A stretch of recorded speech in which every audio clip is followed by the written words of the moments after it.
The economic participation of women remains a significant global concern, and I couldn't help but notice, as I mentioned to the governor just a few minutes ago, that on stage, when we were inviting all the representatives of the banks to come forward, the majority were male. It was only towards the end that we saw some women coming up on stage. I think that in itself is indicative of the global concern that we are trying to address here. No offense to any of the gentlemen here, but I think we really need to include more women at the top of these decision-making bodies in the financial sector. So globally, the gender disparity is evident, with the International Labour Organization reporting that only 47% of the world's women participate in the labor force, compared to 72% of men. Meanwhile, the World Economic Forum estimates a gender parity score of 60.5% in terms of economic participation and opportunities for women globally. The disparity in Sri Lanka reflects this global trend.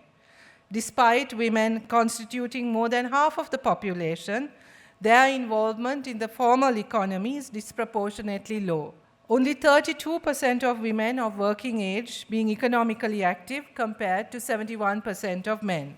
As evidenced by the 2013-2014 economic census done by the Department of Census and Statistics on non-agricultural economic activities, women's participation in entrepreneurship and business activities is significantly lower than men's, with only 25% of businesses and 26% of micro-businesses being women-led. This underrepresentation of women in the economy and the entrepreneurial ecosystem can be attributed to various factors. One of these includes systemic barriers to entrepreneurship, such as limited access to finance, markets, skilled labor, and technology, which restrain their ability to kickstart or scale up their businesses. Women are also constrained by lack of safe and reliable public transport and lack of safety at the workplace. On the other hand, the impact of socio-cultural and gender norms cannot be ignored. Deep-rooted societal expectations often place domestic responsibilities on women, leaving them with limited time or resources or energy to engage in economic activities. Moreover, the gendered division of unpaid household care work further marginalizes women from economic participation. With regard to access to finance, this is a general barrier faced by micro, small, and medium-sized enterprises across the world due to factors such as low financial literacy, lack of collateral, and the absence of formal business structures. The International Financial Corporation's MSME Finance Gap Report in 2017 estimates that the global finance gap for MSMEs in developing countries amounts to US dollars 5.2 trillion in formal MSMEs and US dollars 2.9 trillion in informal MSMEs. For Sri Lanka, this finance gap is around US dollars 17 billion, representing approximately 21% of the country's GDP. When it comes to women-led MSMEs, there's yet another acronym for this, WMSMEs, this barrier is intensified.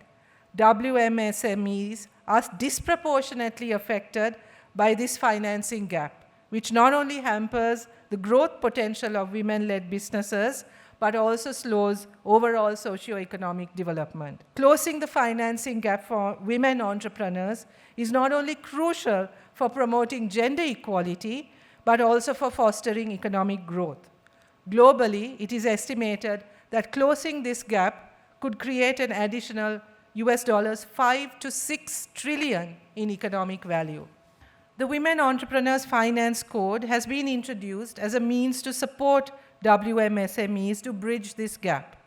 The code is a global commitment from financial service providers, regulators, development banks, and other ecosystem players to promote access to finance for women entrepreneurs through three focal areas of commitment: leadership, action, and data.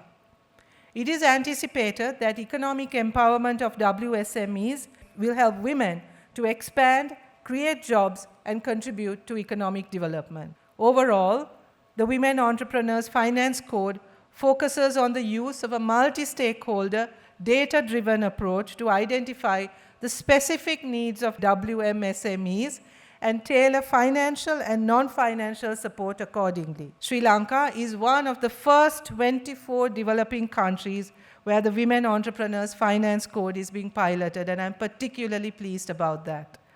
The Asian Development Bank is working alongside the Sri Lankan government to help implement this initiative. Addressing these barriers and closing the gender gap in economic participation as part of the government's commitment to ensuring economic democracy can contribute significantly to both empowering women and driving the country's economic development. By focusing on improving financial inclusivity, enhancing access to resources, and addressing structural inequalities, Sri Lanka can foster an environment where WMSMEs thrive and become key drivers of economic progress. Sri Lanka has successfully formulated the national definition for women-led business in August 2024, driven by the Ministry of Finance, Planning and Economic Development and the Central Bank of Sri Lanka.